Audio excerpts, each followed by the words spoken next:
Uma pesquisa do Datafolha, realizada em 134 municípios brasileiros, revelou que 86% dos entrevistados nunca tinham ouvido falar sobre a sepse.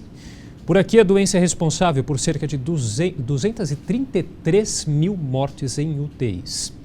E para falar sobre esse assunto, nós vamos entrevistar o médico e presidente do Instituto Latino-Americano de Sepse, o Dr. Luciano Azevedo. Luciano, obrigado pela presença aqui no Jornal da Câmara.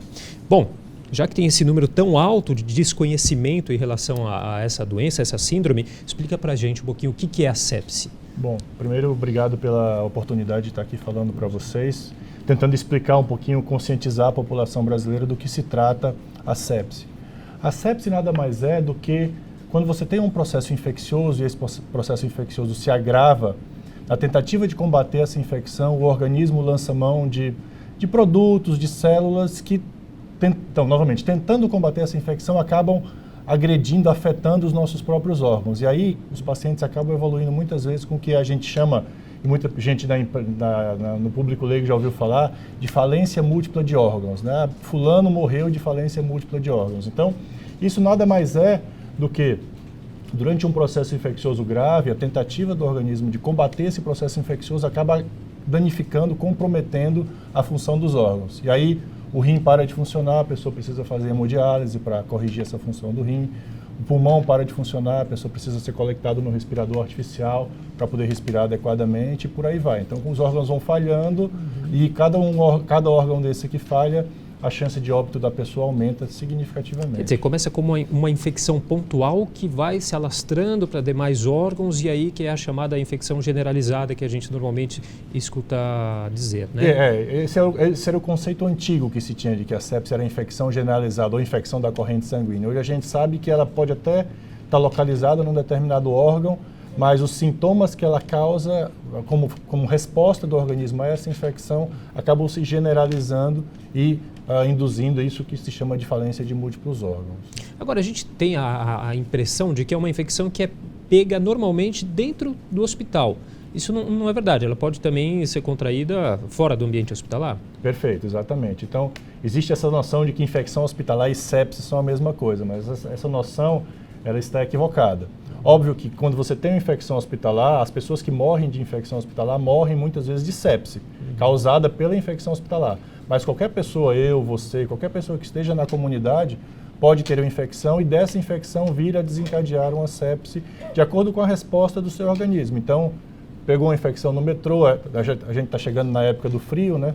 Então tem muita gripe, muita pneumonia, qualquer pneumonia maltratada ou não diagnosticada adequadamente, até numa pessoa teoricamente saudável, pode desencadear a sepse e pode levar ao óbito. Agora, a sepse ela tem características, sintomas próprios? O que pode ser observado para a pessoa perceber? Essa pergunta é muito importante. Na verdade, os sintomas da sepse eles são os que a gente chama na literatura médica de inespecíficos. Então, eles podem ocorrer em muitas doenças diferentes. Isso dificulta que a pessoa procure o serviço, identifique e procure o serviço de saúde rapidamente. Nessa mesma pesquisa que foi feita com o Datafolha, que 86% dos brasileiros nunca tinham ouvido falar de sepse, a gente perguntou de sintomas de infarto do miocárdio. E 98% dos brasileiros já tinham ouvido falar de infarto do miocárdio e conseguia um número significativo desses, conseguia dizer os sintomas e tudo, então sabia que tinha que procurar o serviço de saúde rapidamente.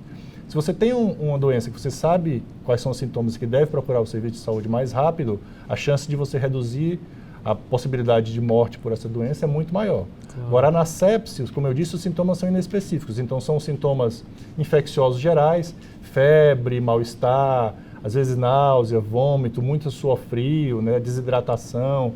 O paciente não procura, não vai ao banheiro, não consegue urinar porque está desidratado, ou o rim está funcionando mal, tem falta de ar, muita dispneia, né, que é o termo médico, respiração acelerada, e é uma das causas de morte mais frequentes, aí junto com o infarto do miocárdio, que o senhor falou.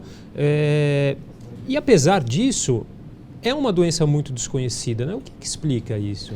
Na verdade, o que explica em parte, é um desconhecimento dos profissionais de saúde em relação ao diagnóstico. Né? Então, os profissionais de saúde muitas vezes não falam que o paciente está com sepse para a família, eles preferem falar que, seu paciente está com uma pneumonia grave. Pneumonia grave, pneumonia que interna na UTI, com certeza é uma sepse. Então, o nome correto, medicamente falando, seria sepse. Mas, até para não falar septicemia ou sepse, que é um termo que acaba se tornando um pouco, digamos assim, aterrorizante para a família, nossa, está com septicemia, vai morrer, entendeu? Então, os profissionais acabam preferindo não usar esse termo mais frequentemente.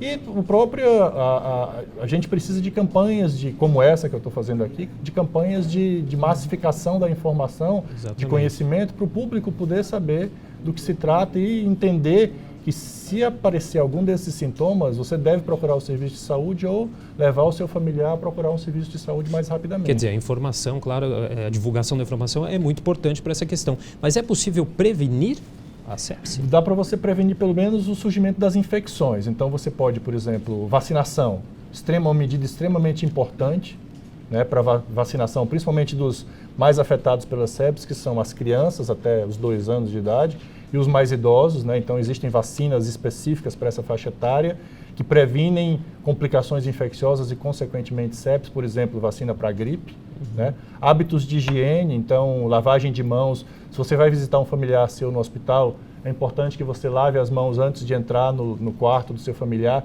e depois que você teve contato com ele, para evitar que, você leve germes da rua para o seu familiar que está internado e 2, você leve germes do hospital para a rua. Então, essa contaminação cruzada, né, é uma causa importante de infecções e a gente deve tentar combater isso com hábitos de higiene saudáveis. E o tratamento, doutor, como que é? A gente tem informações também de que a mortalidade da sepse no Brasil ela é bem mais alta do que em demais países aqui, uma comparação de uma média mundial em torno de 30%, 40%, e aqui no Brasil é de 65% a mortalidade em decorrência da sepse. O que também explica isso? Isso se explica por alguns das causas que eu já comentei, baixo conhecimento do público leigo, então demora para procurar o serviço de saúde, baixo conhecimento dos profissionais de saúde a respeito do diagnóstico, porque assim como no infarto, assim como no derrame, na sepse é muito importante o diagnóstico precoce. Chegou no hospital, já deve ser suspeito, então sepse é considerada agora uma emergência médica, assim como o infarto, assim como o derrame. Então, chegou no hospital, já deve suspeitar e já começar o tratamento, que é antibiótico, é soro, se o paciente estiver desidratado. Então, quanto mais você demora para fazer esse tratamento, maior é a chance de óbito do paciente.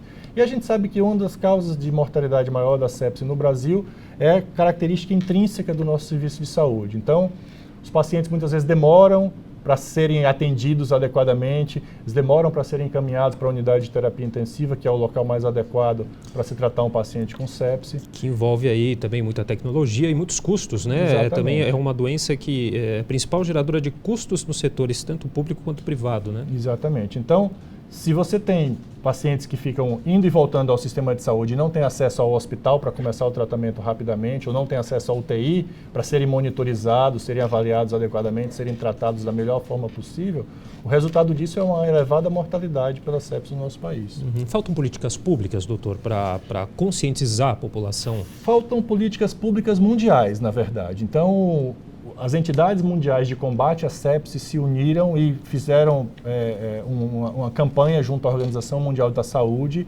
para tornar a sepse uma prioridade de saúde pública mundial. Então, agora esse mês, essa Organização Mundial da Saúde vai, numa assembleia, vai votar que a sepse se torne uma prioridade de saúde pública e, com isso, cada país vai ter que ter uma política pública de combate a essa doença, como já tem para as doenças cardiovasculares e para o câncer, para o tabagismo, etc. Ótimo. Então, a gente espera que isso melhore a situação da sepse no Brasil e no mundo inteiro. Ok, doutor, muito obrigado pela participação no Jornal da Câmara. Eu que agradeço a oportunidade mais uma vez. Okay.